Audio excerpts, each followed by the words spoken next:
P सरकार हे 2.5 वर्षामध्ये इतकं काही सुखसुविधा केले, महिलांना जास्त प्रोत्साहन आहे. मोदी सरकारचं पण भरपूर सपोर्ट आहे, त्यांच्याबरोबर दादांचं पण भरपूर सपोर्ट आहे आणि आमचं मत राणादादालाच देणार. आमच्या महिलांचं का तर महिलांना जितका सपोर्ट आजपर्यंत कोण दिलं नव्हतं तितका सपोर्ट दादांनी दिलेला आहे आणि BJP सरकारनं दिलेला आहे. आणि त्याच्यात महिलांसाठी उमेदसाठी मोदी सरकारने जेवढं सपोर्टिव्ह काम केलं होतं त्याच्यापेक्षा जास्त सपोर्ट दादाने आम्हाला केलं. त्याच्यामुळं आमचं मत दादांना आणि भरघोस मताने दादा निवडून येणार आणि आमच्या महिलांचा सपोर्ट खूप राहणार.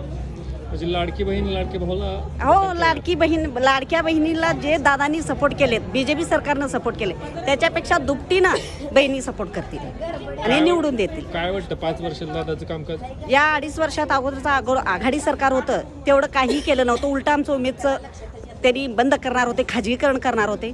जेव्हा परत BJP सरकार आलं तेव्हा अर्चनाताईंनी उठाव केला होता, आम्हाला सोबत घेऊन मोर्चा केला होता, आझाद मैदानावर गेलो होतो आम्ही. तेव्हा पण भरपूर साथ दादानी दिले, अर्चनाताई पाटीलनी दिले. त्याचं ऋण आहे आमच्या अर्चनाताईचं आणि दादांचं. मग आता हे ऋण कसं फेडणार तुम्ही? हे मतदान करून भरपूर मताधिक्यानं निवडून देऊन आम्ही ऋण फेडणार आणि त्यांच्यासोबत कायमस्वरूपी आम्ही राहणार. म्हणजे काय एक विजय निश्चित. भावाच्या आश्रयाखाली आम्ही बहिणी राहणारच आहोत आणि सपोर्ट करणारच आहोत. म्हणजे दादांचा विजय निश्चित. निश्चित आहे, 100%.